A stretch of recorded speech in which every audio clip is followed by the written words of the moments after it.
Bismillahirrahmanirrahim. Alhamdulillahirabbil alamin. Allahumma sholli ala Muhammad wa ala ali Muhammad. Selamat berjumpa lagi dengan Nikhan TV, dengan saya Nikhan atau Umi Nabila. Semua orang mau rezekinya bagus dan lancar, semestinya memantaskan dirinya untuk diberi rezeki yang bagus dan lancar.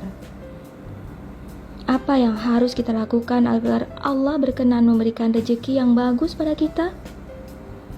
Berikut ini adalah beberapa upaya yang bisa dilakukan untuk mendapatkan keridhaan Allah. Pertama, mohon ampunan Allah melalui istighfar dan taubat. Dosa adalah penghambat masuknya rezeki.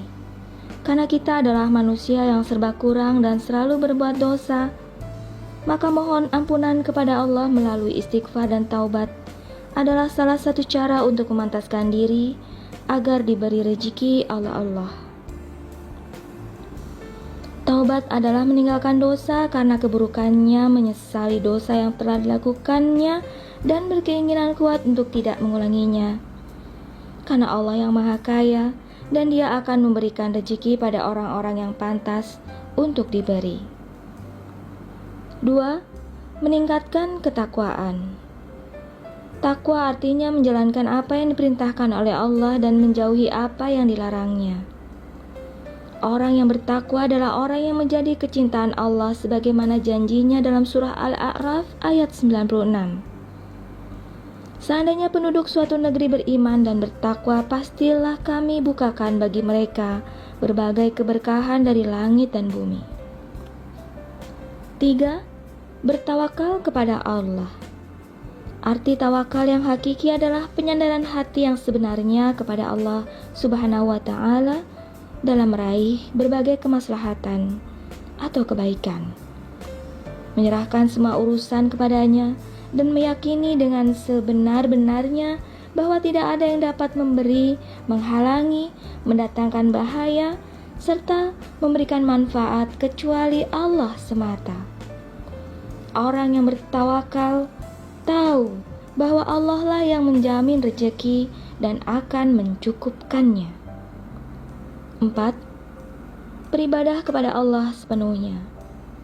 Beribadah sepenuhnya maksudnya adalah hendaknya seorang hamba beribadah dengan hati dan jasadnya, khusyuk dan merendahkan diri kepada Allah.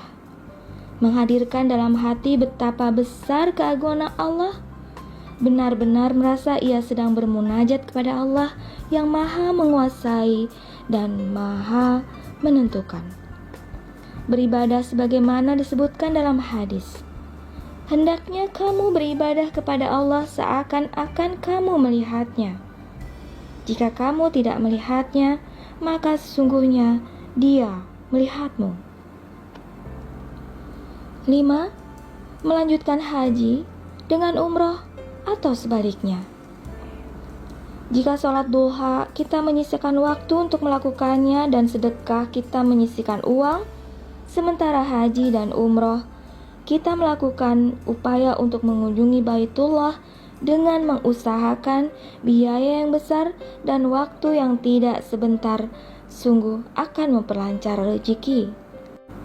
Sholat duha yang hanya membutuhkan waktu sebentar dan sedekah dengan uang sekadarnya pun dibalas Allah dengan rezeki yang berlipat. Bagaimana pula dengan umrah dan haji? Pasti rezeki akan lebih banyak dan lancar. 6. Memperbanyak silaturahim. Silaturahim merupakan salah satu syarat terbukanya pintu rezeki.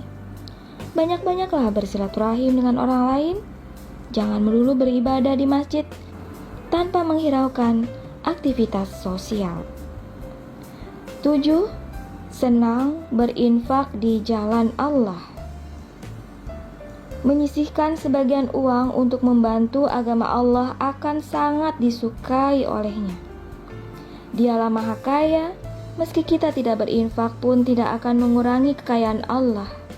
Tetapi jika kita berinfak, itu akan lebih baik dan hasilnya akan kembali kepada kita juga. 8. memberi nafkah kepada orang yang sepenuhnya menuntut ilmu agama.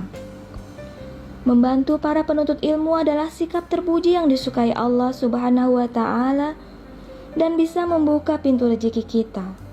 Ilmu adalah jenis ibadah yang paling mulia jika niatnya benar. Orang yang menuntut ilmu agama termasuk orang yang dalam firman Allah pada surah Al-Baqarah ayat 273 yang berbunyi, "Berinfaklah kepada orang-orang fakir yang terikat oleh jihad di jalan Allah. Mereka tidak dapat berusaha di muka bumi. Orang yang tidak tahu menyangka mereka orang kaya karena melihara diri dari meminta-minta.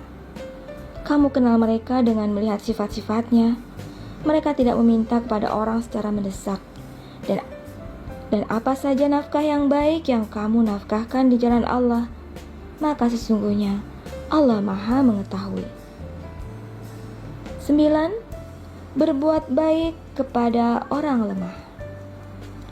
Nabi Muhammad Sallallahu Alaihi Wasallam telah menjelaskan bahwa Allah akan memberikan rezeki dan pertolongan kepada hambanya yang berbuat ihsan kepada orang-orang lemah.